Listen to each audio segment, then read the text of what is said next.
যেটো এক্সিডেন্ট ইয়াত হল সেইটো কাৰণে সেইটো বেদনাদায়ক আমাৰো বেয়া লাগিছে কিন্তু এই ঘটনাটোৰ লগত জড়িত যিখন আপোনাৰ ডাম্পাৰ আছে ডাম্পাৰখন জব্দ কৰা হৈছে তাৰপাছত ড্ৰাইভাৰটোক এৰেষ্ট কৰা হৈছে আৰু যিসকল মানুহ ইনজিউৰ্ড বা ডেথ হৈছে তেওঁলোকক মেডিকেললৈ পঠোৱা হৈছে আৰু আমি আইনী ব্যৱস্থাটো খুব ক্ষিপ্ৰতাৰে আগবঢ়াম আৰু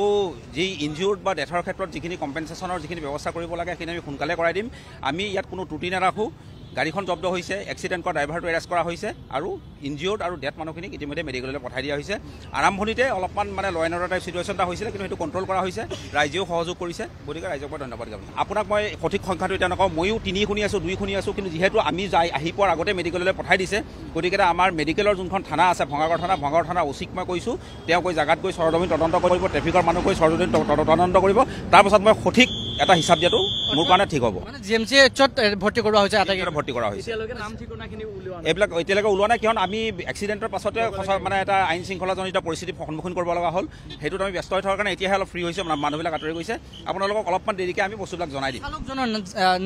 নাম বা তেখেতৰ নাই মই ডিটেইলছটো আপোনাক দিব নোৱাৰিম কিহৰ কাৰণে তেখেতক মানে মই আহি পোৱাৰ আগে আগেই পিঅ'ৰ পৰা থানালৈকে লৈ যোৱা হৈছে মই থানালৈকে এতিয়া যামহে গৈ কিনে গোটেই বস্তুবিলাক ল'ম এটা অভিযোগ উত্থাপন হৈছে যিখন ডাম্পাৰ আছে সেই ডাম্পাৰখন অভাৰলোডিং বালি বা সামগ্ৰী কঢ়িয়াই অনা বুলি এটা এইখন প্ৰাইভেট গাড়ী হয় সেইটো আমি তদন্তৰ ভিতৰত আনিম যদি এক্সেছ আছে তাৰ আইনী ব্যৱস্থা লোৱা